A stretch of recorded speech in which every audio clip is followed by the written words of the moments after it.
हमारे साथ बात करने के लिए मौजूद हैं राजद के प्रवक्ता शक्ति सिंह यादव। सर, ये बताइए कि लगातार जो बिहार की राजनीति में एक सवाल उठ रहा था कि बिहार कैबिनेट का विस्तार कब होगा, लेकिन विस्तार हो गया है। लेकिन अब सरकार मुश्किल में घिरती जा रही है। 30 में से 18 ऐसे मंत्री हैं जिस पे कि आरोप है, दागी मंत्री हैं। और क्या ये इस तरह से सरकार चल पाएगी? हम शुरुआत की बात करें तो जिस तरह से मेवालाल को हटाया गया था, जमा खान पे भी आरोप है, लेसी सिंह पे भी आरोप है।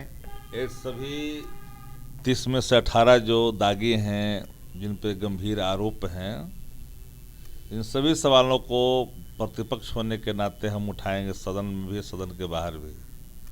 दस्तावेज के साथ हम मजबूर करेंगे। कई लोगों को मंत्री पद गंवानी पड़ेगी।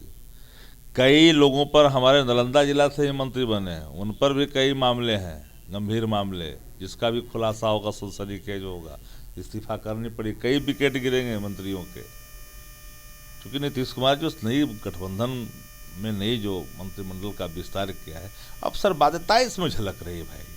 इसमें कोई आइडियोलॉजी, सिद्धांत, कोई कद और कोई चेहरा दिखाई पड़ रहा है। इसमें दबाव है, लॉबी है।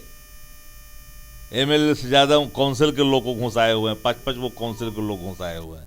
नीतीश बिहार का मुख्यमंत्री अनुकंपा पर है, भाजपा के अनुकंपा पर, बिहार के चीफ सेक्रेटरी अनुकंपा पर है, कई मंत्री अनुकंपा पर हैं, कि पिछले बार भी 6 महीना से अधिक पार कर गए बिना सदस्य रहे हुए, अभी भी पार कर रहे हैं बिना सदस्य रहे हुए। तो हर वो नियम को तिलांजलि देना नीतीश कुमार अपने हित के लिए जाने जाते हैं। नीतीश कुमार जैसे बिहार का सर्वांगीण विकास होना संभव है तो मनमोहन सिंह जी का देन था, यूपीए गवर्नमेंट का, कि फंडिंग हुआ, इकोनॉमिक बूम हुआ, जिसका लाभ राज्यों को मिला, काम हो गया। कहाँ ही कर रहे हैं काम? क्या हो रहा है काम? बता दो। उसके बाद क्या कर लिया इन्होंने? बिहार के सर्वांगीण विकास में जो आदमी रेलवे को डुबा दिया, उससे क्या बिहार का सर्वांगीण विकास की बात की जाती है? वो तो एक महज संयोग है कि इनके नाम में आ गया ये काम करने वाला। ये काम करने वाले कभी रहे ही नहीं है। ये तो संस्था को चौपट करने वाले लोग में से हैं, ये परिसंपत्तियों को बेचने वाले लोगों में से हैं। इस व्यक्ति ये सुविधाभोगी लोग हैं, ये कुर्सी के लिए जाने जाते हैं। कोई ऐसा सगा है जिसको नीतीश कुमार ने नहीं ठगा है? जौहर साहब को ठगा इन्होंने, विजय सिंह को ठगा इन्होंने, परमनाथ सिंह को ठगा इन्होंने, लालू जी को ठगा इन्होंने। किसको नहीं ठगा? भाजपा को भी ठगा एक बार इन्होंने। तो कोई ऐसा सगा नहीं जिसको नीतीश कुमार ने ठगा नहीं। और नीतीश कुमार के बारे में बहुत लोग को भ्रांतियां हैं। नीतीश कुमार जो है एक जाति के नेता है। कैबिनेट विस्तार से पहले आप लोग लगातार कहते रहे हैं कि कैबिनेट विस्तार जैसे ही वो सरकार गिर जाएगी, क्या उम्मीद है? कैबिनेट विस्तार हुआ है, देखिए झलक दिखाई पड़ेगी, कोहराम मचेगा, अपने ही अंतर कलह से सरकार गिरेगी। और मैं बता रहा हूं आपको, इनके जो लोग हैं जान रहे हैं कि डूबती जहाज है नीतीश कुमार। इस पर सवार होकर के बहुत दूर तक जाना संभव नहीं है, इतना छेद हो चुका है। ये पोर्ट पैचिंग वाला रोड है, ये पोर्ट पैचिंग किया हुआ नाव है। इस पर जो है लंबी दूरी नहीं तय कर सकते, तो सब लोग अपना रास्ता तलाशेंगे और देखिएगा उसकी झलक दिखाई पड़ेगी। माघ सिर पंचमी के बाद पूरी जो आएगी, सब कुछ दिखाई शुरू पड़ेगी। दिल्ली में तेजस्वी यादव और तमाम जो राजद के बड़े नेता हैं बैठक कर रहे हैं। किस इशू को लेकर के बैठक हो रही है? बिहार की राजनीति को लेकर के, फिर जो अन्य राज्यों में चुनाव होने वाले हैं, पश्चिम बंगाल, असम। देखिए, पश्चिम बंगाल और असम में जो चुनाव होने वाले हैं उसको लेकर के हमारी पार्टी काम भी कर रही है। हमारे जो नेता हैं वो लोग गए भी हैं, वहाँ का आकलन भी किया है। उस संबंध में दिल्ली में बैठक भी चल रही है। नेता प्रतिपक्ष तेजस्वी यादव स्वयं इन चीज़ों को देख रहे हैं।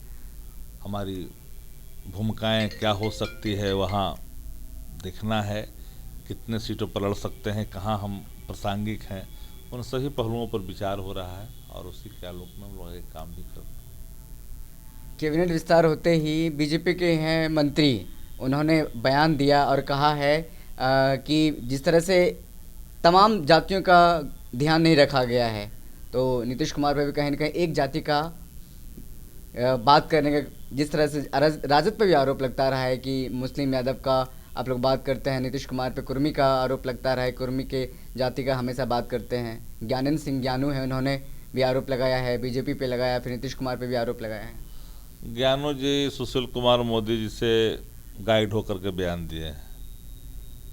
उन्होंने भूपेंद्र यादव को भी गाली दी, नित्यानंद राय को भी गाली दी। और नीतीश कुमार जी की पात्रता रखते हैं तो उनको देते हैं, तो कोई बड़ी बात नहीं है। और तो जो भाजपा में जो लोग हैं, जो लोग मंत्रिमंडल में शामिल नहीं हो सके, जिनकी कहीं न कहीं लॉबी कमज़ोर रही। भाजपा में लॉबी पर बनता मंत्री, भाजपा में कोई अर्हताएँ नहीं है कि फलना बन जाएंगे चिलना बन जाएंगे। वहाँ जिसकी लॉबी जितनी मजबूत है बन जाता है। लॉबी बढ़िया रहेगा तो नया आदमी बन जाएगा बड़ा मंत्रालय। बताइए ना कि अत्यंत पिछड़ा हुआ कितना भारी ठगा है। उप मुख्यमंत्री रेणु देवी, विभाग क्या है जी? क्या विभाग है वो? तमाचा है क्या? अत्यंत पिछड़ा को गाली है कि नहीं है गाली? आप अत्यंत पिछड़ा कल्याण वर्ग उसको दिए हैं भाई, रेणु देवी को। उप मुख्यमंत्री बता रहे हैं जिसकी अपने विभाग में स्थापना तक नहीं है। उप मुख्यमंत्री कितना मूर्ख बनाती है भाजपा वोट लेने के लिए अत्यंत पिछड़ों को। वो तो समझ में आ रहा होगा सहनी, मुकेश सहनी को। रेणु देवी को तो जिस तरह से बेइज्जत किया गया, उससे अच्छा आप मंत्री बनाते कोई विभाग का। क्यों उप मुख्यमंत्री का दर्जा दिया भैया? उप मुख्यमंत्री का दर्जा देकर के ऐसा विभाग क्यों दिया जिसके पास अपना स्थापना तक नहीं है? वो अधीन है कल्याण डिपार्टमेंट पर, अनुसूचित जाति जनजाति कल्याण पर डिपेंड है।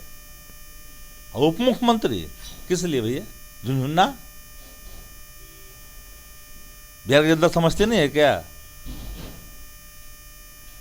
कौन डिपार्टमेंट बताए कोई उसके पास? बेचारी, उस बेचारी के साथ तो अन्याय हुआ है ना। अत्यंत पिछड़ा के बेटी के साथ अन्याय हुआ है। हिंदुस्तानी अवाम मोर्चा के राष्ट्रीय अध्यक्ष हैं जीतन राम मांझी, जब वो राजभवन से कल निकल रहे थे तो उनके चेहरे पे साफ साफ एक उदासी देखी जा रही थी। जिस तरह से उनका मांग था कि एक और मंत्री मिलना चाहिए, जब हमने सवाल किया तो बिना बोले ही निकल गए वो। छोड़िए जीतन राम मांझी जी, जीतन राम मांझी कोई आइडियोलॉजी है क्या उनका? कोई सिद्धांत है क्या? कब क्या बोलेंगे? कोई ट्रस्ट करता है उन पर जी? आदमी ट्रस्ट लायक आदमी है। गए थे जो चौबे चले थे, छब्बे बनने दुए बन के लौट गए। बिहार में समुद्र नहीं है, उद्योग नहीं लगेगा। शाहनवाज हुसैन जी को बनाया गया, पहले वो उद्योग कंपनियां लगाएंगी या फिर समुद्र लाएंगे बिहार में? आप समझ सकते हैं कि कितना बेचारा वो आहत हैं अपने पोजीशन से, कि पद संभालते ही क्या क्या बोल गए। समुद्र से लेकर के इंडस्ट्री तक की बात कर दिया उन्होंने। उनको समझ है ना, होना चाहिए ना। केंद्र सरकार के मंत्री हैं भारत सरकार में, एयरलाइंस से लेकर के कपड़ा मंत्रालय तक, टेक्सटाइल मिनिस्ट्री रहा है। अब बताइए कितना बड़ा मंत्रालय में रहने के बाद उनको ढकेल दिया है यहाँ। उनको राजनीतिक कद को समाप्त न किया गया है, वो आदमी को कहीं न कहीं नीचा दिखाया गया है। तो इसीलिए बेखलाहट में कुछ बोल गए बेचारे। उनको पता नहीं चल रहा है कि हमको विभाग में क्या करना है। विभाग में है क्या जो करेंगे? वो क्या करेंगे बताएं तो दें। एक वो सुई का कारखाना खोल दें तो सफल हो जाएंगे। वो एक सुई का कारखाना खोल दें सफल हो जाएंगे। बहुत बहुत धन्यवाद बात करने के लिए। हमारे साथ बात करने के लिए मौजूद थे शक्ति सिंह यादव, जो कि राजद के प्रवक्ता। उन्होंने मुखर होकर कहा कि अभी भी सरकार नहीं चलने। जिस तरह से सरकार के अंदर ही कला है, मंत्री पद को लेकर के कला है, जाति समीकरण साधने को लेकर के कला है, तमाम जो चीज़ों को लेकर के उन्होंने कहा। भारत लाइव के साथ उन्होंने बात में कहा कि सरकार नहीं चलने वाली। देखते हैं भारत लाइव में हूँ आपके साथ। अगर ये वीडियो पसंद आई और वह बिहार के राजनीति और बिहारियत से सरोकार रखेनी तो सब्सक्राइब बटन दबा के चैनल के सब्सक्राइब कर ली। ओजे एगो घंटी बा, ओकरा बटन दबा देला से कुल सटीक और मारक खबर रुआ मुफ्त में मिल जाई। अगर रुआ पत्रकारिता के हमनी के नया प्रयोग में सहयोग कर चाहतानी तो ज्वाइन बटन दबा दी। पेटीएम नंबर नोट कर ली 9386816700। धन्यवाद।